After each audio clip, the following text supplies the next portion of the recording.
আসসালামু আলাইকুম, সবাইকে স্বাগতম বিডি বাংলা 24 ইউটিউব চ্যানেলে। সম্মানিত গ্রাহকগণ, আপনারা জানেন সোনালী ব্যাংক পিএলসিতে বিভিন্ন ডিজিটাল সার্ভিস আমাদের প্রচলিত হয়েছে এবং সেই ডিজিটাল সার্ভিসগুলো আপনার বেশ জনপ্রিয় হয়েছে বটে। তবে আমাদের বেশ কিছু ডিজিটাল সার্ভিসের ভিতর সবচেয়ে জনপ্রিয় যে ডিজিটাল সার্ভিস বা অ্যাপ ভিত্তিক সার্ভিস সেটা হচ্ছে সোনালী ই ওয়ালেট। এই সোনালী ওয়ালেটের মাধ্যমে আপনার আমাদের স্পেশালি যারা শিক্ষিত কাস্টমার তাদের জন্য অনেক উপকার হয়েছে। তাদের এই সোনালী ওয়ালেট অ্যাপসের মাধ্যমে লেনদেনের করার বদলতে আপনার তাদের ব্যাংকে যেতে হচ্ছে না বেশিরভাগ সময়, এবং বেশ কিছু বিষয় আপনার বেশ কিছু লেনদেন তারা ঘরে বসে করতে পারছে। তারা নিজেরাই এই সোনালী ওয়ালেট অ্যাপসের মাধ্যমে আপনার নিজেরাই ঘরে বসেই বিএফটিএন করতে পারছে। তারা বিভিন্ন চেকের অর্ডার দিতে পারছে, এটিএম কার্ডের অর্ডার দিতে পারছে, আরটিজিএস করতে পারছে, অর্থাৎ এনপিএসবি তারা ঘরে বসে করতে পারছে। কিন্তু এটাও সত্য যে ডিজিটাল সার্ভিস নিতে গিয়ে বেশ কিছু নেটওয়ার্কগত বা অন্যান্য অসুবিধার সম্মুখীন আমাদের অনেক কাস্টমার হয়ে থাকে। সেই সমস্যা এবং সমাধান নিয়ে কিন্তু একটি সিরিজ আমি চালু করেছি, সেটা হচ্ছে গ্রাহকদের প্রশ্নোত্তর পর্ব। আমরা অলরেডি গ্রাহকদের প্রশ্নোত্তর নিয়ে প্রথম পর্ব আমরা দেখিয়েছি বেশ কিছুদিন আগে। আপনার ইচ্ছে করলে এই ভিডিওটা দেখে নিতে পারেন। আমি ডেসক্রিপশন বক্সে এই ভিডিওটার লিঙ্কটা দিয়ে দিলাম। ওখানে আপনার এনপিএসবি, মোবাইল ব্যাংকিং বা বিকাশ বিভিন্ন প্রশ্ন নিয়ে আমরা সমাধান দেওয়ার চেষ্টা করেছি।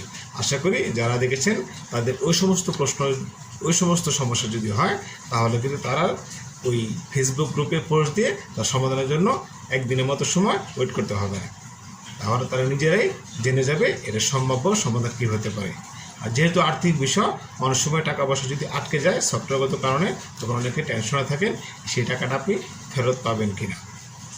মনে রাখবেন, সোনালী ব্যাংক অ্যাপসের মাধ্যমে আপনারা যে লেনদেন করেন না কেন সেই টাকাটা কিন্তু কখনো আপনার লস যাওয়ার চান্স নেই।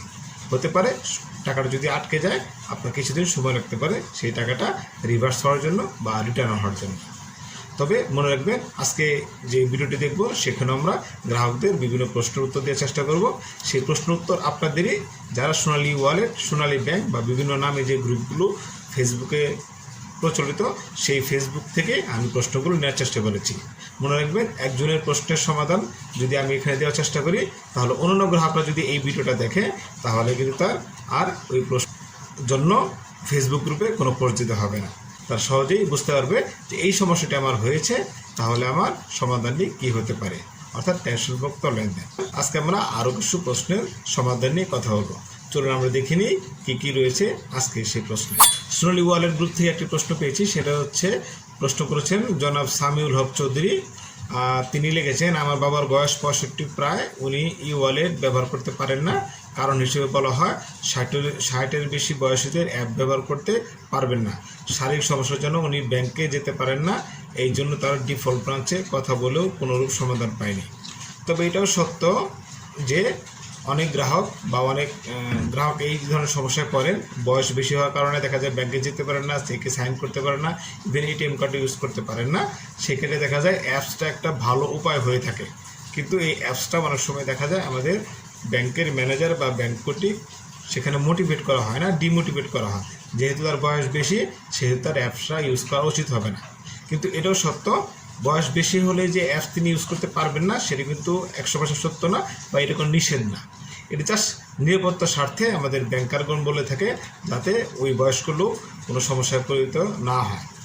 তবে আপনি যেটা করতে পারেন, যদি এই সমস্ত সমস্যা হয় যে কারো বাবা বা মা বা কেউ যদি বয়স্ক থাকে, তাদের যদি দেখা যায় ব্যাংকের যদি সমস্যা হয়, তারা প্রয়োজনে ব্যাংকে কথা বলুন, ব্যাংকের ম্যানেজারকে কনভিন্স করুন, প্রয়োজনে একটা লিখিত আবেদন দিন যে আমার ছেলেকে বা আমাকে বা আমার মেয়েকে এই পারমিশন দেওয়া হোক যেন তারা আমার ই ওয়ালেটটি ইউজ করতে পারে, তাহলে আমার কষ্ট করে ব্যাংকে আসতে হবে না।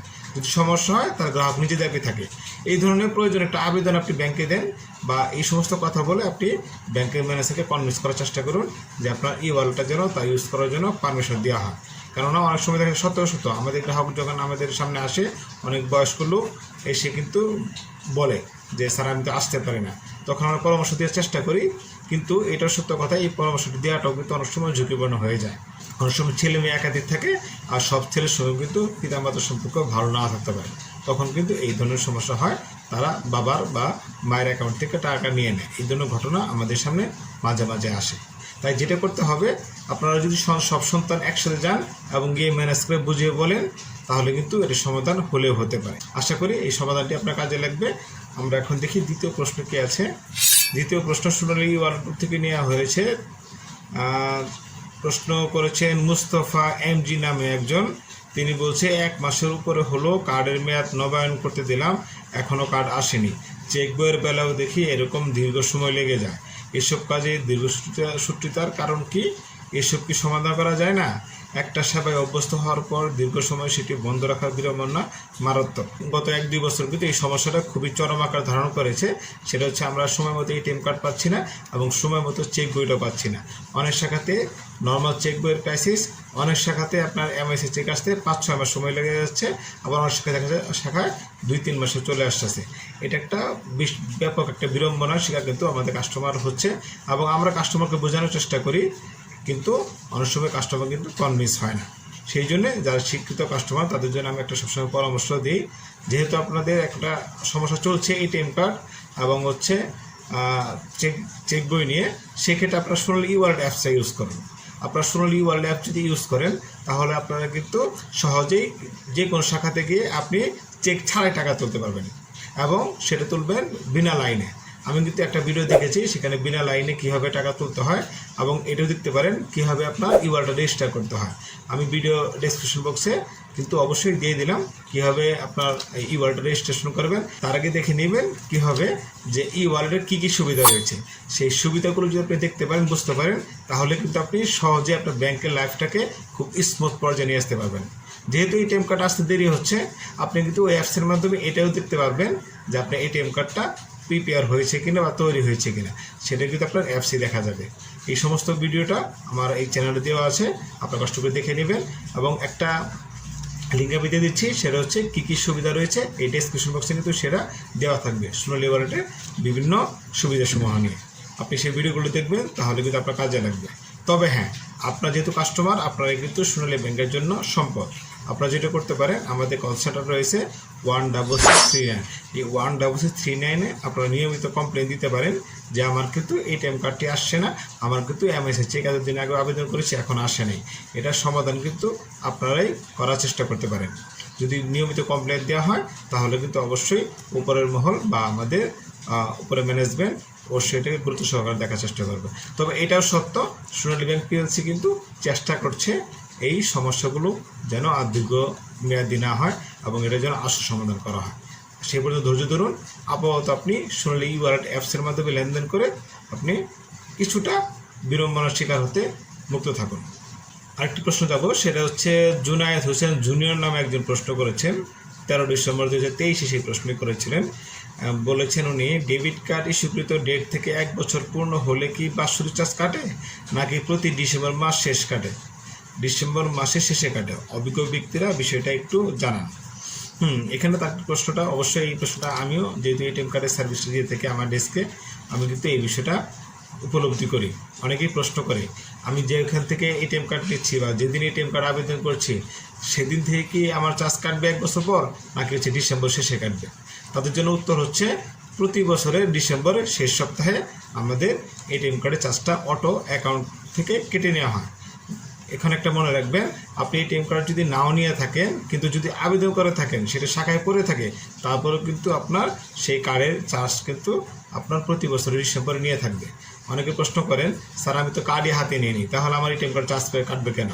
কিন্তু মনে রাখবেন, আপনি কার্ড হাতে নেন নাই, রিসিভ করেন নাই, কিন্তু কার্ডের কিন্তু একটা আবেদন আপনি ব্যাংকে দিয়েছেন।